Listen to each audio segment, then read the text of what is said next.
다 같이 사도신경으로 우리의 신앙을 하나님께 고백하겠습니다. 나는 전능하신 아버지 하나님, 천지의 창조주를 믿습니다. 나는 그의 유일하신 아들, 우리 주 예수 그리스도를 믿습니다.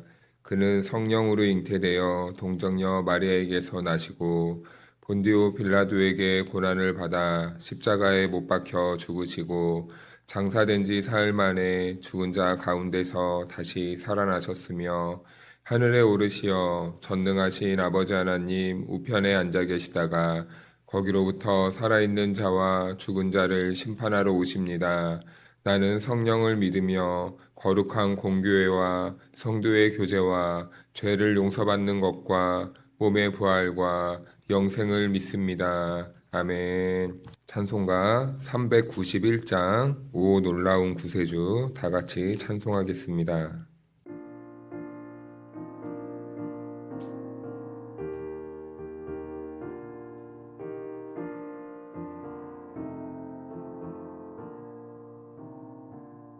오 놀라운 구세주 예수 내 주 참 능력의 주시로다. 큰 바위 및 안전한 그곳으로 내 영혼을 숨기시네.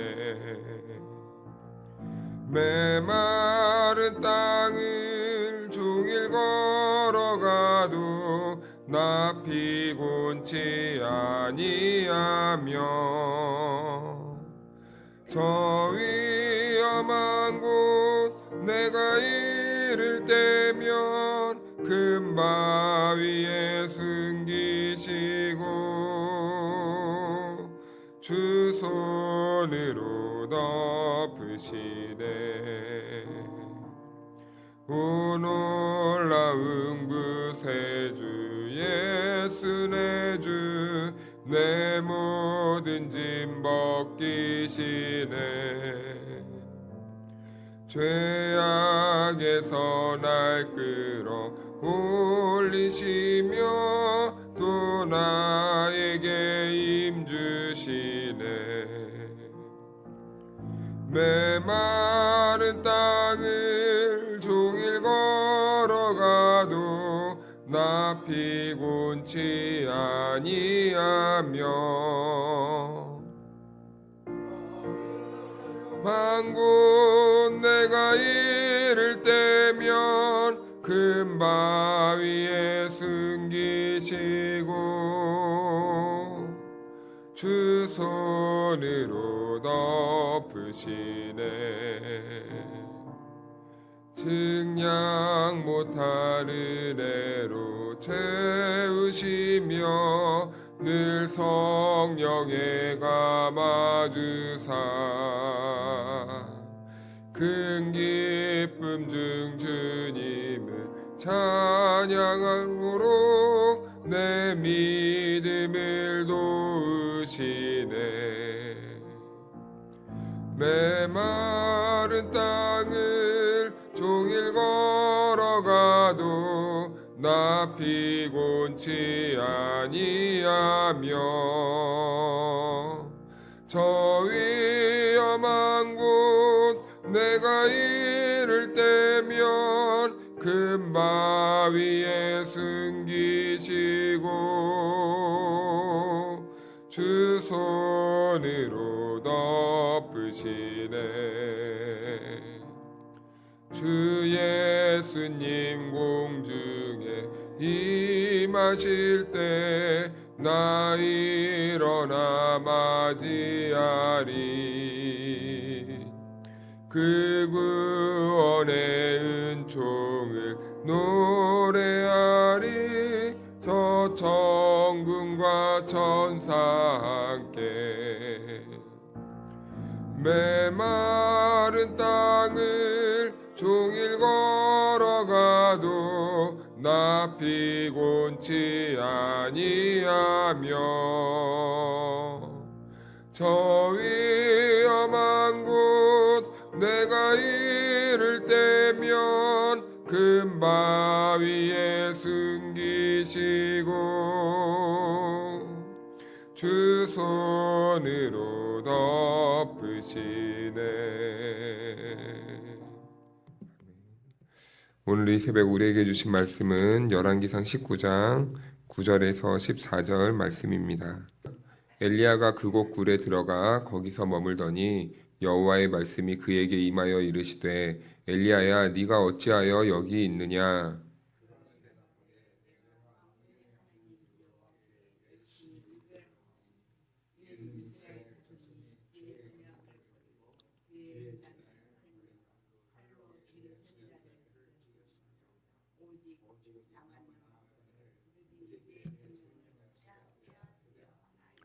여호와께서 이르시되 너는 나가서 여호와 앞에서 산에 서라 하시더니 여호와께서 지나가시는데 여호와 앞에 크고 강한 바람이 산을 가르고 바위를 부수나 바람 가운데에 여호와께서 계시지 아니하며 바람 후에 지진이 있으나 지진 가운데에도 여호와께서 계시지 아니하며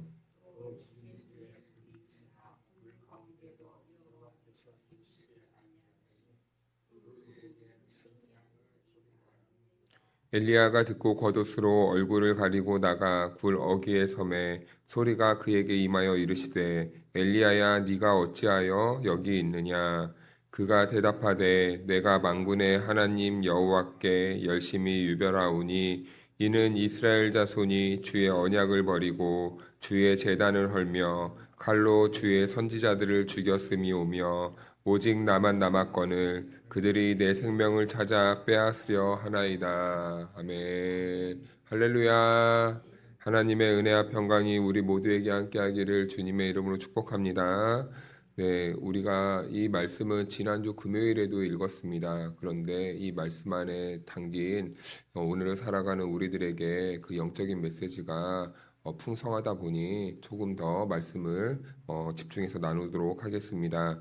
지난 시간에는 로뎀나무에서 엘리야가 완전히 무너지는 모습을 보았어요. 그렇게 큰 일을 사역을 감당하고 그 이세벨의 말 한마디에 마음이 무너져서 엘리야는 로뎀나무까지 이렇게 도망을 갑니다. 그런데 이제 거기서 엘리야는 다 포기하고 싶었어요. 차라리 저를 죽여주십시오. 그런데요, 하나님은요, 그 사랑과 그 자비와 긍휼과 그리고 우리를 향한 그 목적과 그리고 우리를 향한 그 사랑의 눈빛이 그 끝이 없으셔서 무너진 그 엘리야에게 다시 찾아와 그를 다시 일으키고 그를 다시 회복시켜서 걸어가게 하시는 모습을 봅니다. 그런데요, 엘리야는요, 하나님이 그렇게 은혜를 베푸셨는데요, 쉽게 회복이 되지 않아요. 사람이 영적으로 한번 무너지면 그것을 주변에서 보는 사람들은 왜 저러고 있을까? 왜 저렇게 못 일어나고 있을까 할 때가 있는데 사실은 영적으로 한번 무너짐을 경험하면 그 회복이 굉장히 더디거나 아니면은 깊은 그 방황의 길로 빠질 때가 있습니다. 그런데 오늘 엘리야 선지자도 그렇게 한번 이세벨의 말에 그들의 그 마음이 낙심이 되니까 그가 무너지는데 어떻게 무너지는지 보니까 8절 말씀에 이에 일어나 먹고 마시고 그 음식물에 힘을 의지하여 40주 40야를 가서 하나님의 산 호렙에 이르니라. 40주 40야를 갔다고 합니다. 이 말은 무슨 말입니까? 40일 동안 갔다는 거예요. 그런데 이게 40일 만에 갈 거리는 아니거든요. 그런데 엘리야가 한 발짝 가면은 마음이 무겁고 한 발 가면 마음이 무겁고 또 다음날 그래 오늘은 힘을 내서 한번 가봐야지 막상 일어나서 그 길을 가는데 너무 버거운 거예요. 가기가 두려운 겁니다. 서기가 무서운 거예요. 하나님의 말씀을 쫓아가는 게 쉽지 않은 겁니다. 그러니까 이 말은요, 지금 엘리야가 하나님의 그 뜻 앞에서 얼마나 갈등하고 방황하고 이 심리적으로 불안해 있는지를 보여주는 그 대목이라는 거예요. 그런데요, 이 40이라는 숫자는 사실은 우리가 이 40이라는 숫자를 들으면 한 가지 떠올리는 장면이 있습니다. 이 40이라는 숫자를 들으면 이스라엘 백성들이 40년 동안 광야에서 방황했던 시절을 우리는 떠올리게 돼요. 이스라엘은 약속의 땅이 바로 앞에 있었지만 그들은요, 불안했어요. 못 들어간다 생각했어요. 안 된다고 생각했어요. 하나님을 믿지 못했어요. 그래서요, 그 결과로 40년이라는 시간 동안 광야에서 방황을 하게 됩니다. 그런데 이 방황이라는 이 말뜻이 낭비였죠. 낭비였습니다. 인생을 40년 동안 낭비했다라는 겁니다. 엘리야도 마찬가지입니다. 단순히 부지런히 그 목적지를 향해서 걸어갔다면 며칠도 안 걸려요. 그런데요, 지금 이 40조 40야를 갔다는 것은요, 똑바로 그 길을 걸어가지 못했다는 겁니다. 이리저리 방황하고, 여기 한번 기울이고, 저기 한번 기울이고, 하나님이 호렙으로 가라고 했는데, 가다가 옆 동네도 한번 쓱 들렸다가, 가다가 풍경 좋으니까 저기 곁다리로 한번 쓱 빠졌다가, 가다가 너무 힘드니까 여기서 좀 머물렀다가, 이렇게 한 걸음 한 걸음 떠듬 떠듬 간 겁니다. 마음속으로 수없이 갈등하면서 헤맸다는 겁니다. 그는요, 근데 어떤 일을 경험했습니까? 큰 은혜를 경험했어요. 갈멜산에서 하나님이 강력하게 역사하시는 그 능력을 보았습니다. 그런데요, 웬걸요? 강력한 그 은혜를 체험했으면 어떤 일이 있어도 똑바로 가야 되는데 희한합니다. 사람의 마음이 뜻대로 안 된다는 거예요. 하나님의 말씀에 그 온전히 순종하고 싶지만 뜻대로 안 되는 것이 사람의 마음이라는 겁니다. 자신이 기대했던 회복이 이루어지지 않았어요. 하나님이 이렇게 역사하시면 이제 하나님이 이렇게 이스라엘 백성들을 바꾸시겠지. 그런데 하나님이요, 그렇게 하시지 않는 겁니다. 오히려 이세벨이 자기를 죽이려고 막 기세등등하고 막 혈기를 부리면서 내가 저 녀석 내일 이맘때까지 나를 죽인 선지자들 무리와 같이 시체 더미에 저 사람이 없나 있나 보자. 가서 전해라. 그 말 한마디에 마음이 와르르 무너지지 않습니까? 왜 무너졌을까요, 엘리야는? 우린 이 부분을 한번 생각해 봐야 됩니다. 엘리야는 왜 무너졌을까? 그런데 오늘 말씀을 읽다 보니까 그 엘리야의 마음을 이렇게 슬그머니 들여다보면요, 자기의 생각과 하나님의 계획이 달랐다는 거예요. 하나님은 이렇게 해주셨어야 되는데, 그런데 하나님은 그렇게 하지 않았다라는 겁니다. 하나님이 그 갈멜산에서 조금만 더 나를 밀어주고 하나님이 조금만 더 큰 기적을 행하셨으면은 완전히 이제 하나님께로 마음이 돌아올 것이라고 기대했는데 하나님이 그것을 안 한 거예요.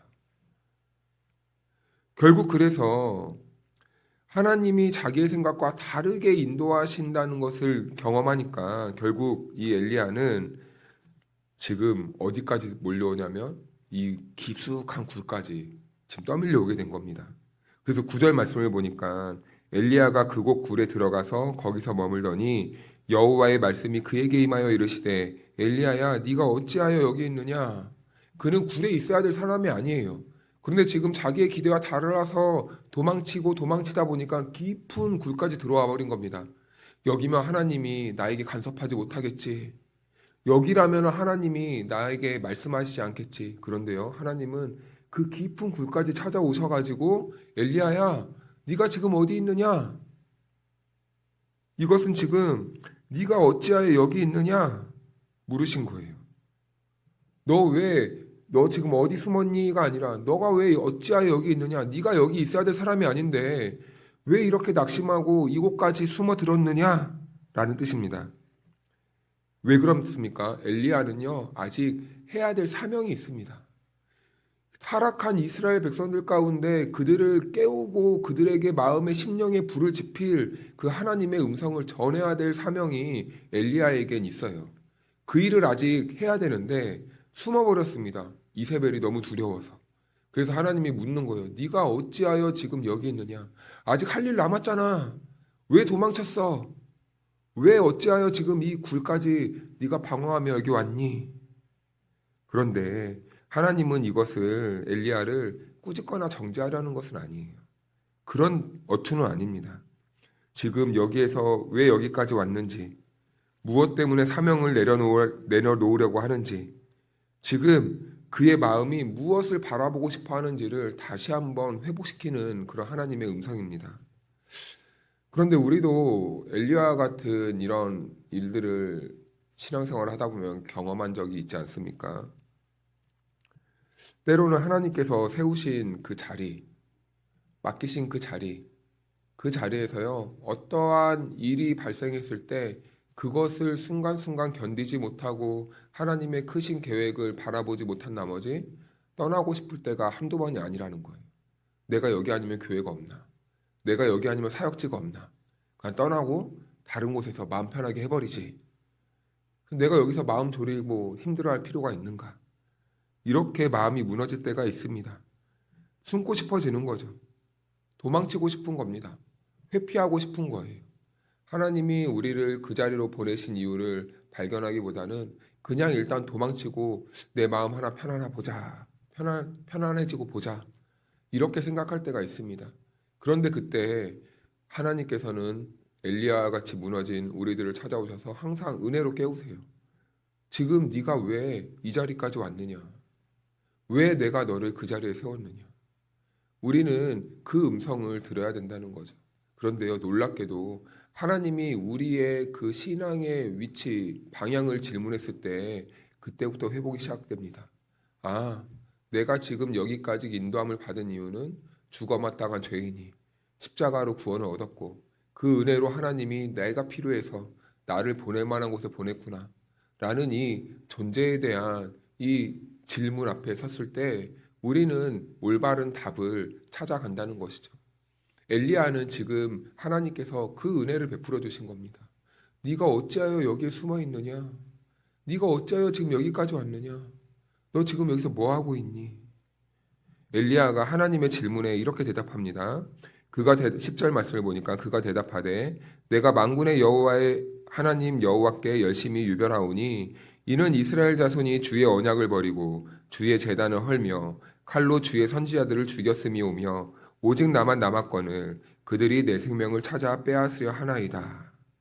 엘리야의 말은 사실입니다. 그런데요, 여기는요, 자기도 모르게 하나님 앞에서 자기의 열심을 드러내는 언어를 사용해요. 내가 만군의 하나님 여호와께 열심히 유별하오니 이렇게 말씀을 합니다. 내가 열심을 냈다는 거예요. 내가 힘을 쏟아냈다는 겁니다. 이스라엘은 하나님의 언약을 버렸고 제단을 무너뜨리고 선지자들을 죽였습니다. 그러나 그의 대답에는요, 자신의 열심과 수고가 지금 크게 자리 잡고 있었다는 거예요. 내가 하나님 여호와께 열심히 유별하오니 오직 나만 남았습니다. 엘리야는 자기도 모르는 사이에 자신이요 하나님의 역사를 책임지고 있었다고 생각한 거예요. 나 아니면 안 되지. 내가 이 역할을 감당해야지. 그래, 나니까 하나님이 이 역할을 맡기신 거야. 나 참 괜찮은 사람 아닌가? 자신만이 그 일을 할 수 있다고 착각에 빠진 거예요, 순간. 그러니까 이 말은 반대로 생각하면요. 내가 무너지면 하나님의 사역도 끝이다 라는 생각입니다. 그러니까 엘리야가 한 고백이 뭐예요? 하나님 저만 남지 않았습니까? 제가 이 시대의 마지막 하나님의 도구 아닙니까? 이 말입니다. 그런데 하나님은 뭐라고 말씀하세요? 착각하지 마. 7천 명 남겨뒀어. 더 있어. 더 많아. 그런데 엘리야는요. 하나님의 그 생각과 다르게 생각한 거예요. 자기만 이 시대의 주인공인 줄 알았던 겁니다. 우리도 하나님의 일을 하다 보면요. 이렇게 엘리야처럼 나도 모르는 사이에 하나님의 뜻보다 앞서갈 때가 있다는 겁니다. 하나님을 섬긴다고 하면서도요. 내 계획과 내 뜻대로 하나님이 움직여줘야 된다고 생각할 때가 있는 거예요. 그래서요. 내 뜻대로 되지 않고 내 계획대로 되지 않으면 아니 하나님 제가 이렇게 하려는데 왜 응답해 주지 않으십니까? 왜 저를 이렇게 인도해 주지 않습니까? 그렇게 행동해 버립니다. 엘리야가 무너진 이유는요.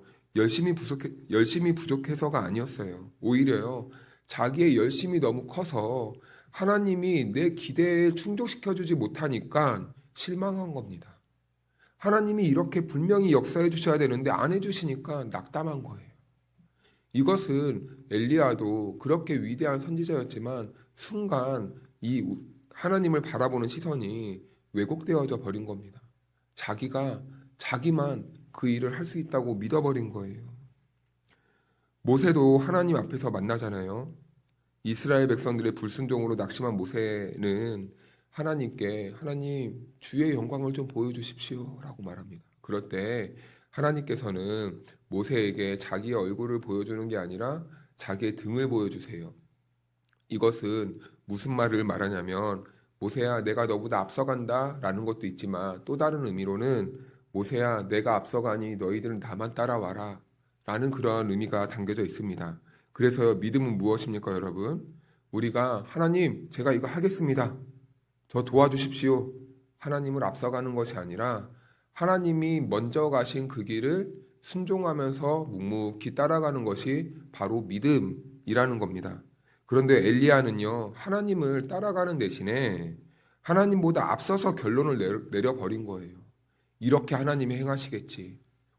그런데 왜 하나님 내 기대에 같이 행동하시지 않으시지? 낙담한 겁니다. 낙담한 거예요. 그래서요, 믿음은요, 우리가 때로는 이해되지 않은 상황 속에서도요, 하나님이 옳은 일을 하시겠거니 라고 믿는 게 또 믿음입니다. 사랑하는 여러분, 엘리야는 하나님을 사랑했습니다. 그 사랑이 얼마나 컸는지 이스라엘 모든 백성보다 열심히 유별합니다 라고 할 정도로 하나님에 대한 열정이 굉장히 컸어요. 그런데요, 어느 순간 자기도 모르는 사이에 엘리야는 하나님보다 자기가 앞서가려는 태도를 취해버렸습니다. 그런데 하나님은 그런 엘리야를 책망하기보다 질문하시죠. 엘리야야, 네가 어찌하여 여기 있느냐? 네가 왜 여기까지 왔느냐? 엘리야에게 다시 하나님의 그 뜻을, 하나님의 그 의중을 보여주세요. 그래서 하나님의 역사는요, 한 사람의 열심으로 이루어지는 것이 아니라 하나님께서 오늘 친히 역사하신다는 것을 엘리야를 통해 이렇게 오늘 저와 여러분들에게 말씀해주고 있는 것입니다. 그래서 사랑하는 여러분, 믿음은요, 하나님을 앞질러 가는 것이 아닙니다. 앞서가시는 하나님을 따라가는 겁니다. 그런데 그 길을 따라가다 보면요, 때로는 이 길을 왜 가야 되는지 이해 못할 때가 있어요. 가끔 저도 말하는 걸 별로 안 좋아해서 그냥 따라와 라고 합니다. 그럼 아이들이 왜 여기를 가는데요? 왜 지금 어디 가요? 그냥 가자. 저는 가끔 그럴 때가 있습니다. 말이 너무 이렇게 좀 지치다 보면. 그럼 아이들은 어리둥절해요. 그런데요, 제가 아이들을 옳은 길로 인도하지 않는 게 아니지 않습니까? 목적과 계획이 있기 때문에 그냥 끌고 갈 때가 있는 겁니다. 그런데 우리에게 하나님을 향한 이런 믿음이 있어야 될 것 같아요. 우리는 때로는 하나님, 제가 지금 이 일을 해야 되는데 하나님이 이렇게 해주셔야 옳지 않습니까? 그래서 우리는 하나님이 옳으신 일을 해줘야 된다고 생각해요. 그런데 아니죠. 하나님이 하시는 일이 그냥 옳은 겁니다. 그래서요, 우리는 오르신 일을, 우리 기준에서 오르신 일을 행하시는 하나님을 기대하는 것이 아니라 하나님이 하시는 모든 일이 옳다는 그 신앙을 다시 회복해야 돼요. 그것이 믿음 아니겠습니까? 그 믿음이 있어야 우리가 먼저 가신 그 하나님의 그 길을 묵묵히 따라갈 수 있는 것 아니겠습니까? 사랑하는 여러분, 오늘 하루 하나님께서는 또 우리들에게 건강과 그리고 생명을 허락해 주셨습니다. 오늘 하루의 삶 속에서 하나님께서는 우리가 하나님을 믿음으로 따라오기를 원하시는데 우리는 엘리야처럼 자칫 잘못 순간의 실수로 하나님보다 앞서서 나의 생각과 주장과 뜻이 이렇게 생각날 때가 있어요. 그런데 여러분, 다시 그럴 때마다 하나님을 앞세우시고 하나님 가신 길을, 하나님이 하신 일은 옳으신 일이다라는 그 믿음을 가지고 오늘 하루도 순종하면서 하나님의 뜻을 이루어가는 저와 여러분들이 될 수 있기를 주님의 이름으로 축복합니다. 우리 다 같이 기도하겠습니다. 거룩하신 하나님 아버지, 오늘 말씀을 통하여 호렙산 굴 속에 엘리야를 찾아오신 주님의 은혜를 보게 하시니 감사드립니다. 우리도 때로는 내 열심과 기대가 앞서서 하나님의 뜻을 다 안다고 생각할 때가 있었습니다. 일이 내 뜻대로 되지 않으면 낙심하고 하나님의 일하심을 의심했던 연약함을 용서하여 주시옵소서. 주님, 믿음은 하나님을 앞질러 가는 것이 아니라 앞서가시는 하나님을 따라가는 것임을 기억하게 하여 주시고 이해되지 않는 현실 속에서도 하나님이 하시는 일이 옳음을 신뢰하게 하시고 내 판단보다 말씀을 붙들며 순종하는 하루가 되게 인도하여 주시옵소서. 하나님, 오늘 하루의 삶 속에서 오늘 이 자리에 나온 우리 성도들의 발걸음을 인도하여 주시기를 원합니다. 가정과 일터와 삶의 자리에서 우리의 조급한 생각보다 믿음의 삶을 택하게 하시고 사람의 평가보다 하나님의 뜻을 더 귀하게 여길 수 있도록 인도하여 주옵소서. 보이는 결과가 더딜지라도 낙심하지 않게 하시고 맡겨진 자리에서 성실히 주님만 따라가는 믿음을 허락하여 주시옵소서. 자비로우신 하나님 아버지, 몸과 마음이 지친 성도들이 있습니다. 그 성도들을 돌보아 주시기를 원합니다. 병상에 있는 성도, 치료 가운데 있는 성도, 또 회복 가운데 있는 성도, 그 모든 성도들에게 은혜를 베풀어 주시고 마음이 무너진 이들이 있다면 주님의 위로를 허락하여 주시옵소서. 오래 견디는 아픔 속에서도 주님이 함께 하신다는 그 믿음을 놓지 않게 하시고 주님이 함께 하시는 그 믿음 안에서 평안을 누리며 주님 안에서 다시 일어나는 그 성도들이 될 수 있도록 힘을 더하여 주시옵소서. 하나님 아버지, 이 시간 간절히 기도하는 기도 제목들이 있습니다. 우리가 원하는 그 응답보다 하나님의 선하신 뜻을 구하게 하시고 기다림 속에서도 주님을 의심하지 않게 하옵소서. 가장 알맞은 때에 가장 복된 길로 인도하여 주셔서 우리의 삶이 하나님의 은혜를 증거하는 간증의 주인공들이 될 수 있도록 은총을 베풀어 주옵소서. 오늘도 우리보다 앞서 행하시는 주님을 바라보며 믿음으로 주님의 뒤를 따라가는 하루가 되게 인도하실 하나님께 감사드리오며 거룩하신 예수님의 이름으로 기도하옵나이다. 아멘.